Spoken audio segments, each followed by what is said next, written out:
YCP దారుణ పరాజయం పాలైన తరువాత కూడా బుద్ధి మారలేదు. ఇద్దరు వ్యక్తుల మధ్య జరిగినటువంటి వ్యక్తిగత కక్షలను, అది కూడా ఒక పార్టీకి చెందినటువంటి ఇద్దరు వ్యక్తుల మధ్య జరిగినటువంటి ఈ కక్షను తెలుగుదేశం పార్టీ మీద నెట్టే ప్రయత్నం చేస్తున్నారు. ఆ గుంటూరు జిల్లా వినుకొండలో నిన్న ఒక దారుణం అయితే చోటు చేసుకుంది. మనందరం చూసాం. ఎవరైతే జిలానీ అనే ఒక వ్యక్తి, వైసీపీలో మైనార్టీ సెలకు నేతగా ఉన్నటువంటి జిలానీ అనే ఒక వ్యక్తి రషీద్ అనే మరొక వైసీపీకి చెందినటువంటి వ్యక్తిని దారుణంగా నడి రోడ్డు మీదే నరికి హత్య చేయటం అయితే మనం చూసాం.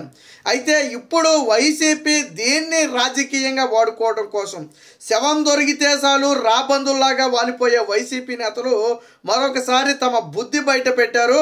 మొన్న కూడా వైసీపీ ఎమ్మెల్యే అభ్యర్థిగా బొల్లా బ్రహ్మనాయుడు నామినేషన్ వేసే సమయంలో ఎవరైతే ఈ జిలానీ అనే ఇప్పుడు హంతకుడు ఉన్నాడు, ఈ జిలానీ అనే వ్యక్తి ఆ నామినేషన్ కార్యక్రమంలో కూడా పాల్గొనడం జరిగింది, బొల్లా బ్రహ్మనాయుడు వేసినటువంటి నామినేషన్ కార్యక్రమంలో. అలాగే వైసీపీకి చెందినటువంటి పిఎస్ ఖాన్ అనే ఒక రౌడీ షీటర్, ఆ రౌడీ షీటర్కు రైట్ హ్యాండ్గా ఉన్నటువంటి వ్యక్తే ఈ జిలానీ అనే వ్యక్తి.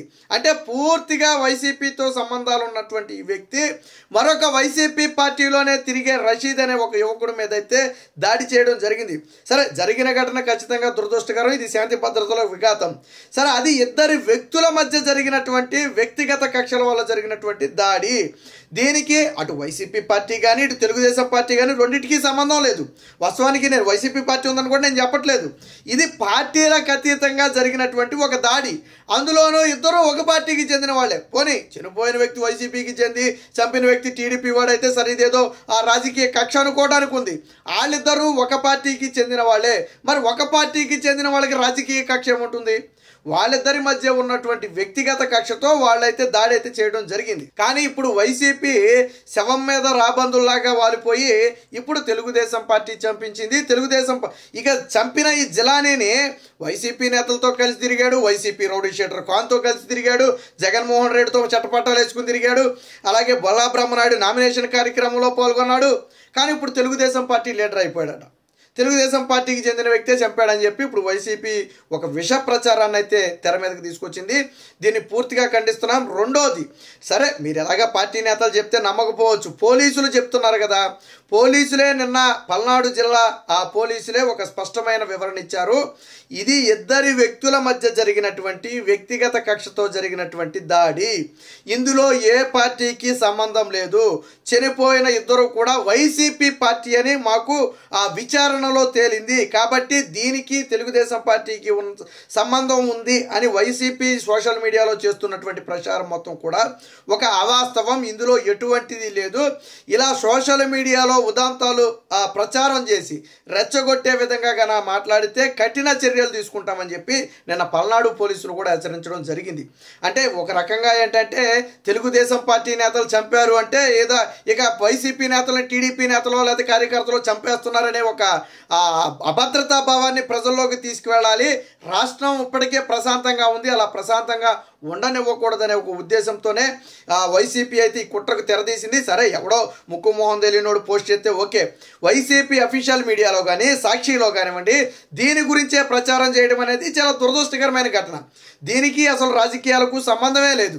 నిజంగా సొంత బాబాయిని చంపేసి మాకు సంబంధం లేదన్న వ్యక్తులు ఈరోజు సంబంధం లేని దాంట్లో తెలుగుదేశం పార్టీని ఇరికించడం, వీళ్ళు మర్డర్లు చేసి లేకపోతే వీళ్ళు అత్యాచారాలు చేసి వాటిని టీడీపీ మీద నెట్టడంలో వీళ్ళు పిహెచ్డీలు చేశారు. అది వివేక హత్య దగ్గర నుంచే మనం మొదలు పెట్టవచ్చు. వివేకానంద రెడ్డిని చంపింది ఎవరు? అవినాష్ రెడ్డి అండ్ కో చంపారు అని సిబిఐఏ చెప్పింది.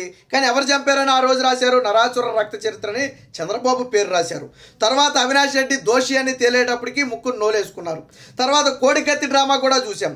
పొడిచింది ఎవరు? వాళ్ళ సానుభూతి పరుడు, పొడిపుంచి కింద వీళ్ళు. తర్వాత ఎవరు పొడిచారు? టీడీపీ నేతలు అత్యాయత్నం చేశారని చెప్పి దొంగ ప్రచారం చేశారు. అంటే సరే, ఇవన్నీ కూడా ఎన్నికలప్పుడు వాడితే సరే ఎన్నికల స్టంట్ అనుకోవచ్చు. అప్పుడు చూడండి, రాయేసి కొట్టి టీడీపీ నేతలు చేతలు కొట్టారని చెప్పి జగన్మోహన్ రెడ్డి ఎన్నికల ముందు డ్రామాలు ఆడబోయాడు. కానీ తర్వాత ఏమైంది, ప్రజలు చీకొట్టి చావగొట్టి 11 సీట్లు ఇచ్చి పక్కన కూర్చోబెట్టారు. సో నీ డ్రామాలు అర్థమైపోయింది. 2019లో ప్రజలు ఒకసారి నమ్మారు, ప్రజలు ప్రతిసారి మోసపోరు. జగన్మోహన్ రెడ్డి గుర్తుపెట్టుకోవాల్సింది అదే. 2019లో నీ నిజరూపం తెలియక నువ్వు చెప్పి నీ నమ్మిన మాట వాస్తవం. 2024లో నీ నిజరూపం తెలిసిన తర్వాత నువ్వు ఎన్ని డ్రామాలు ఆడినా కానీ నిన్ను ప్రజలు నమ్మలేదు. నువ్వు ఆ విషయాన్ని గుర్తుపెట్టుకోవాలా. మరొక్కసారి రాష్ట్రంలో శాంతి భద్రతలకు విఘాతం కలిగే విధంగా గుంటూరు జిల్లా వినుకొండలో జరిగినటువంటి ఈ ఘటనను జగన్మోహన్ రెడ్డి పదే పదే రెచ్చగొట్టే విధంగా చేసి దాన్ని తెలుగుదేశం పార్టీ మీద నెట్టే ప్రయత్నం చేసి ప్రజల్లో భయభ్రాంతులకు గురి చేసి లా అండ్ ఆర్డర్ కంట్రోల్ తప్పే విధంగా చేయాలని ఒక కుట్రకైతే తెరపన్నాడు. పక్క రాష్ట్రం పారిపోయి చంద్రబాబు గారిని రాష్ట్రంలో ఫేస్ చేసే దమ్ము లేక పక్క రాష్ట్రానికి పారిపోయిన జగన్మోహన్ రెడ్డి చేస్తున్నటువంటి కుట్రవి. ఇవన్నీ కూడా జగన్మోహన్ రెడ్డి బెంగళూరు ప్యాలెస్లో కూర్చుని పన్నినటువంటి కుట్రలాగానే కనపడుతున్నాయి. మళ్ళీ అసెంబ్లీ సమావేశాలు జరిగే నాటికి రాష్ట్రంలో తీవ్ర అశాంతిని నెలకొల్పితే అసెంబ్లీ చర్చ మొత్తాన్ని కూడా దాని మీదకి దారి మళ్లించి గతంలో వైసీపీ చేసినటువంటి అవినీతి అరాచకాల మీద చర్చ జరగకుండా తప్పించుకోవడం కోసం జగన్మోహన్ రెడ్డి సృష్టిస్తున్నటువంటి ఘటనలు ఇవి. ఎక్కడైనా బాలిక మీద అత్యాచారాలు జరిగినా లేదా బాలికల మీద దాడులు జరిగినా గంటల్లోనే పోలీసులు వాళ్ళందరినీ కూడా పట్టుకుంటున్నారు. పోలీసులు పట్టుకున్న న్యూస్ 24 గంటల్లో పట్టుకున్నారన్న న్యూస్ వాళ్ళ దగ్గర రాదు. వాళ్ళ హయాంలో ఏళ్ల తరబడి కనపడకుండా పోయిన వాళ్ళు కూడా ఈ ప్రభుత్వం వచ్చిన తర్వాత దొరికారు. కానీ వాటిని ఎక్కడా రాయరు. జరిగిన ఘటననే పదే పదే గుర్తు చేస్తారు తప్ప తరువాత ప్రభుత్వం ఎంత స్పీడ్గా రెస్పాండ్ అయింది, నిందితుల్ని ఎంత స్పీడ్గా అరెస్ట్ చేసి వారికి శిక్షలు వేసింది, ఎలాంటి కఠిన చర్యలు తీసుకుంటుంది అనేది మాత్రం ఈ వైసీపీ సోషల్ మీడియా ప్రచారం చేయదు. జగన్మోహన్ రెడ్డి ఒక ప్రీ ప్లాన్డ్ ప్రకారం చేస్తున్నటువంటి కుట్ర ఇది. ఒక పక్క మహిళల మీద అత్యాచారాలని చెప్పి రాష్ట్రంలో దుమారం రేపడంతో పాటు మరో పక్క టీడీపీ నేతలే వైసీపీ నేతలను కార్యకర్తలను చంపేస్తున్నారని చెప్పే ప్రయత్నం చేశాడు. ఇది పూర్తిగా ఖండించదగింది. దీనికి సంబంధించిన ఆధారాలు కూడా ఉన్నాయి, ఒకసారి చూడండి. ఇదిగో ఎవరైతే వైసీపీ రౌడీ షీటరో పిఎస్ ఖాన్ అనే వ్యక్తి ఉన్నాడో ఆ వ్యక్తి జగన్మోహన్ రెడ్డితో ఉన్నాడు.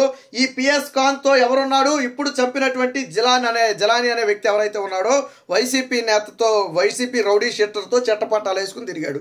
తెలుగుదేశం పార్టీ నేతలైతే వైసీపీ రౌడీ షీటర్లతో ఎందుకు అంటగాగుతారు? పైగా పోలీసులు చెప్పిన తరువాత కూడా వీళ్ళు విష ప్రచారాన్ని మానలా. పోలీసులు చాలా స్పష్టంగా చెప్పారు.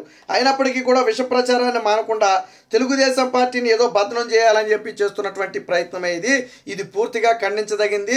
పోలీసులు ఎవరైతే ఇలాంటి అవాస్తవాలను ప్రచారం చేస్తున్నారో వారి మీద తక్షణమే కఠినమైన చర్యలు తీసుకోవాలి.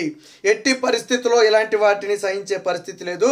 రాష్ట్రంలో లా అండ్ ఆర్డర్ కంట్రోల్ తప్పితే అది ఆ రాష్ట్ర అభివృద్ధికే విఘాతంగా మారుతుంది. కాబట్టి వైసీపీ నేతలు కానివ్వండి, వైసీపీ కార్యకర్తలు కానివ్వండి చేస్తున్నటువంటి ఈ ప్రచారం పూర్తిగా అవాస్తవం. వారిద్దరూ వైసీపీ నేతలకు చెందిన వైసీపీ పార్టీకి చెందిన వాళ్ళే, గతంలో వైసీపీకి పనిచేసిన వాళ్ళే. కానీ వారి వ్యక్తిగత కక్షలు ఏంటో కూడా పోలీసులు బయట పెట్టాలి.